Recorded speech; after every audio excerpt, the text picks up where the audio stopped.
Hoje nós iremos estudar o conteúdo equação da reta. Nas aulas finais, nós começamos o estudo da reta. O que foi estudado? Que dado dois pontos, um ponto A e um ponto B, por esses dois pontos passa somente uma única reta. Mas na realidade, o que é uma reta?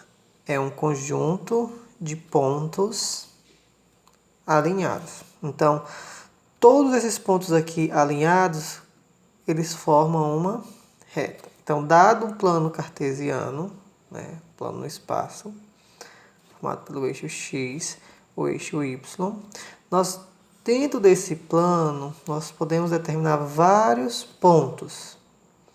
E esses pontos podem estar alinhados ou não. Se estiverem alinhados, eles pertencem a uma reta. Por exemplo, esses dois aqui podem pertencer a uma reta. Então, existem pontos que pertencem à reta, como por exemplo, vamos colocar aqui ponto C, ponto D. E existem pontos que não pertencem à reta. Por exemplo, ponto E. Os pontos que pertencem a uma reta, por exemplo, todos esses pontos aqui pertencem a essa reta. Então, para que eles pertençam a essa reta, eles devem satisfazer uma regra.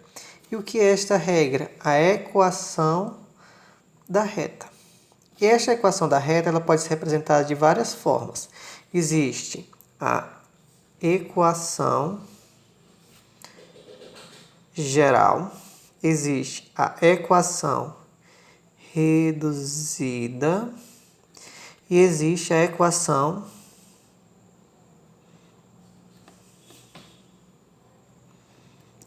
segmentária. Existem esses três tipos de equação que é o que nós iremos estudar. Então, estes pontos aqui satisfazem a equação de uma reta, desta reta. A gente representa a reta por letras minúsculas, por exemplo, reta S, reta R. Então, todos esses pontos pertencem a essa reta, satisfaz a equação desta reta, que ela pode ser expressa da equação geral, na equação reduzida ou na equação segmentária. Ok? A equação geral da reta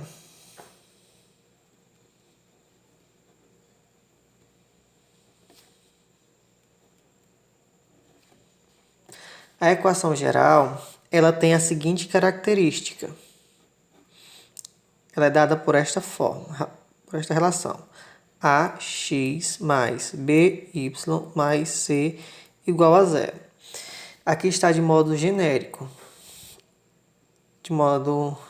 A partir de um exemplo, o A, o B e o C eles são números. Por exemplo, um exemplo de uma equação geral da reta seria 2x mais 3y menos 6 igual a zero. Este aqui é um exemplo de uma equação geral da reta, ok?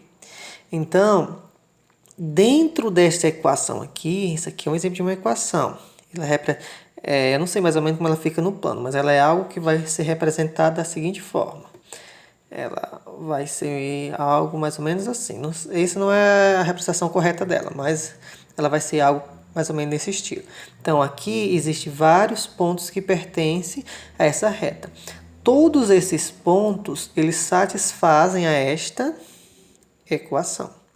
Então, se eu pegar um ponto aí qualquer, vamos pegar, por exemplo, aqui o ponto 2 e 6. Vamos chamar de ponto... esse ponto, ele pertence ou não pertence a esta reta?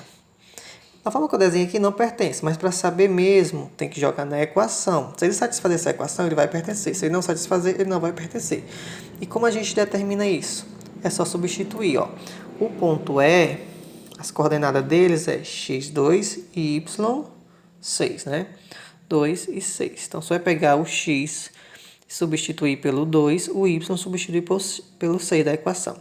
Substituindo, vai ficar 2 vezes o x, que é 2, mais 3 vezes o y, que é 6, menos 6. Tudo isso aqui tem que dar igual a zero. Então, se essa conta der igual a zero, então esse ponto pertence a esta reta, né? Dessa equação. Se não, o ponto não pertence. Então, vamos lá. 2 vezes 2, 4. Lembrando que primeiro resolve as multiplicações. 3 vezes 8, ou 3 vezes 6, 18 menos 6. 4 mais 18, 22. 22 menos 6, 16. Observe que isso aqui deu diferente de zero. Ou seja, este ponto E não pertence a esta reta. Vamos chamar aqui de reta R. Então, posso dizer que o ponto E não pertence à reta R. Ou seja, se aqui fosse a reta R, o ponto E realmente estaria fora da reta. Então, para você verificar se um ponto pertence ou não pertence à reta, você pega as coordenadas do ponto, joga na equação da reta. Faz essa conta aqui, ó. No caso, essa que eu fiz. Se o resultado dessa conta aqui desse igual a zero, é porque esse ponto pertencia à reta, né? Porque tem que dar igual a zero, porque a relação aqui, ó, é igual a zero. Se desse diferente de zero, o ponto não pertencia à reta, ok? No próximo vídeo, eu vou explicar como determinar a equação reduzida e geral da reta.